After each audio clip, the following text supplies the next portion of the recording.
Hello, it's finally time again for Wary with Cary. I haven't done one of these videos in a while. How long has it been? It's been a little while, and today, I didn't want, the last two videos were about wrestling. I kind of want to take a break from talking about wrestling.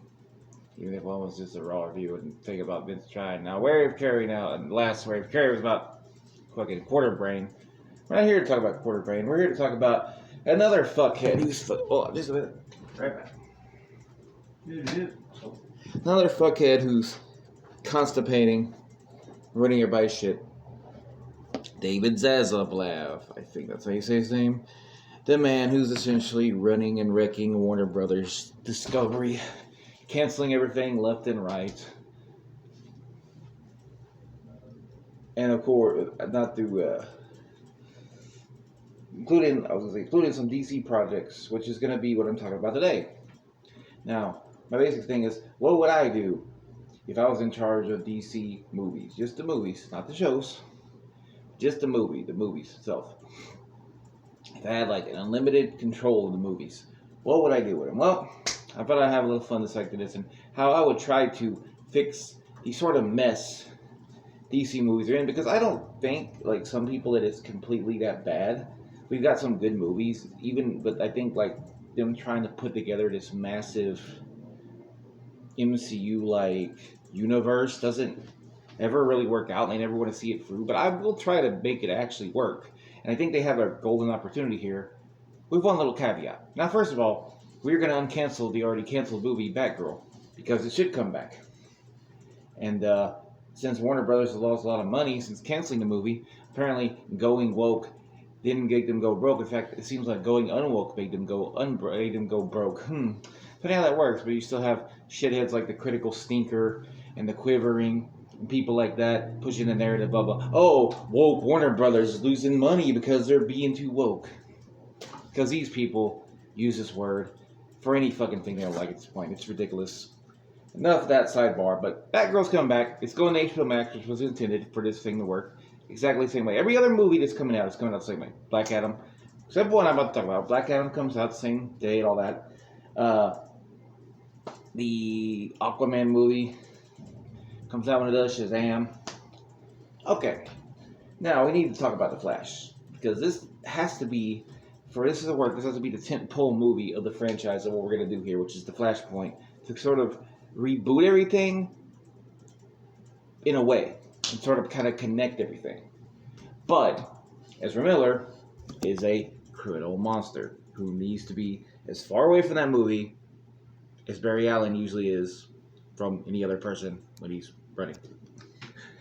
You get the point. So first thing I would do, I would probably have to push the movie back all the way till December 2023. I want it to be released 2023. But the reason we're going to push it back, we're firing Ezra.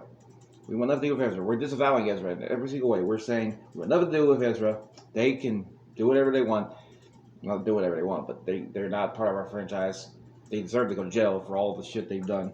And the actor who played Morpheus, Lord Morpheus, Dreams, from the Sandman, Tom Sturridge, I want to cast him, have him replace Ezra as Barry Allen. Do some reshoots, and set up front that he's going to be the Flash going forward. Now, is this possible? I guess so. And he's a little bit old for the part, I suppose, but I think he can make it work. And I'll take old over crazy and literally hurting people left and right any day of the week. You know? So, basically, this is going to be the movie that's going to reboot everything. And that means also the Batgirl movie will probably have to come out in like 2024, because it's supposed to follow that. So, Flashpoint is going to have basically exactly the way it does, except for the fact that now it's done with Tom Sturridge, who's going to now be Barry Allen. And, so now we got to go with the movies I'm actually going to make myself. The first movie I would make, following Flashpoint, which would come out, we would start trying to shoot it in 2023, hopefully, and get it out by at least the end of 2024, maybe 2025, somewhere in that window, would be The Man of Tomorrow, the sequel to Man of Steel, which would have, get a little this way here, get it out. It would have Henry Cavill Again, if we can get him, but I think we could. So, okay.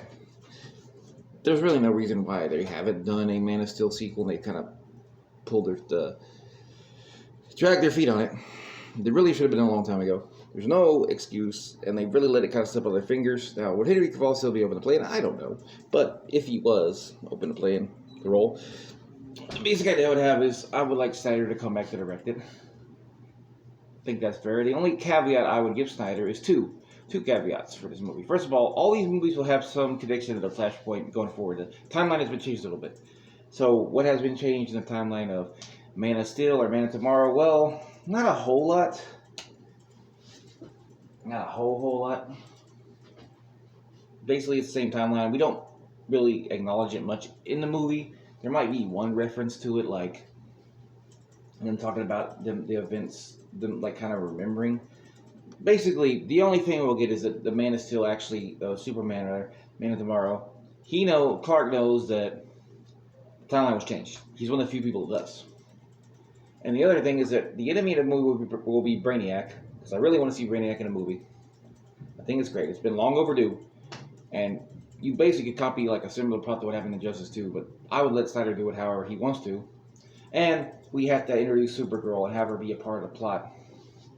Maybe Brainiac tries to corrupt her, maybe he does corrupt her for a bit. That would be my first, tentpole movie, if you will, of my administration. The next one is going to have a huge timeline shift caused by Flashpoint, but it's not going to be that connected to the other movies. I'll kind of keep it with the theme of like Shazam and these others, and like Black Adam are kind of separated from the actual main universe, and the Batman is all the way off in his own universe. We'll get to the Batman too. Anyway, that movie would be Black Canary, a movie specifically about the Black Canary character, and I would have Journey Smollett, I believe that's how you say her name, Journey Smollett, return to reprise her role from Birds of Prey, but otherwise the role would be very different. So she would essentially be a similar character. She would have the same powers, and her mother would have been a cop, but her mother would have been killed while she was investigating. She would have been killed, it would be assumed by her, by Roman Sionis, who she was investigating. And then at the beginning of the movie, we see she has him on a fateful bridge in Ace Chemicals, and she does her cry at him. He falls into a vat of acid, burning his face, just like he did in the comics, to become Black Mask. And this character is going to be very different from the Black Mask we saw in Birds of Prey. In the beginning, we'd have her do a little voiceover to explain her life, to kind of set up that this is a different movie, and the Flashpoint change of things. And so basically the whole movie is her trying to get Black Mask and get him and make him pay for his crimes of killing her mother, and her going on her own journey, because I really would love to see a Black Canary movie in general. I think it'd be great. And also we would have one little I don't know who the director this would be. You probably could put a really good director. I don't know who though. There would be like one little sidebar thing where she breaks in the house of Oliver Queen, thinking he's connected to Roman Sionis, Black Mask, and she finds out he's the Green Arrow. She finds like his costume stuff. I think that'd be cool, a good way to connect those two, and maybe if you want to make a Green Arrow movie, you're already connecting the threads. Okay, now we move on to the Batman 2, which isn't technically in this universe, but I'm going to just say what I would like to see in the Batman 2. Matt Reeves and everybody, whoever's making the movie, can do it how they want, but I would love to see a movie with Joker as one villain, not the necessarily main villain, but he's kind of co-main villain with Clayface. Clayface never really he's never had any kind of live action adaptation, and he's a good villain. I think you could have some fun playing with Clayface shapeshifting, maybe making Bruce see people like Thomas Wayne or Alfred, or even making other people see people that are either dead or they're gone, that they're just messing with their heads. And I also would have Robin established in this movie, that Batman would I would have some kind of kid, a teenager probably, like a 16 or 17-year-old, he takes under his wing. Maybe use I think the actor was actually the Titan show that he plays Tim Drake, the one in the opening scene of the Batman, or one of the opening scenes where he's beating the guys in the train and the one kid leaves with the face paint. I was going to say, it could be him. You could use the same actor and kind of establish that after that he wants to follow Batman. But yeah, that would be my sort of pitch for that. And then the next one, it's really the last one here, because this is 4 movies. I feel like this is a good amount. in God of 5, he helped me fixing the Flash. Because fuck Ezra Miller, that criminal asshole. But yeah, the next one would be pretty obvious, which would be the Justice League sequel, which would now have Edward Sturgis as the Flash. Other than that, basically the same exact cast. Even Ray Fisher, bring him back, and bring Snyder back. If you can get him, of course, this is all hypothetical, but I do believe it's doable. Justice League, and we would just call it Justice League Dark Side. Or JOLO, Justice League Apocalypse, with the spelling of Apocalypse like the planet.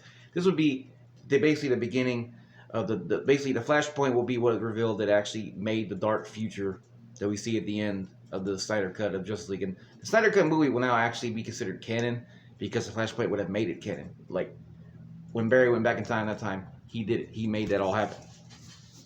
So now, in addition to that, now Darkseid is coming. And I think this movie would be fantastic. Possibly, maybe even break it up to two movies. Maybe call it Justice League Apocalypse and Justice League Darkseid or something like that. Or maybe Justice League Apocalypse, Justice League Doomed would sound pretty cool. But anyway, that's my little pitches for how I would do the DCEU, whatever it's called at this point. That's how I would run it. But the Batman 2, obviously, whatever it would be called, would not be in that, actually. It'd be a separate thing from that. But the rest of them are all connected, the other 3 movies. And let me know what you think. And fuck David Zaslav, too, asshole. Literally got into watching Close Enough the other day because I heard it was being taken out. Started watching it, loved it. Only got 4 episodes in. Boom. King of Atlantis, the Aquaman King of Atlantis show. Watched 2 episodes. Thought it was great. I thought it was going to suck. Thought it was really good. Amazing. Boom. Gone like literally the next day. Before I could even finish it. Sucks. But hope you have a great day. And thanks for watching. Bye.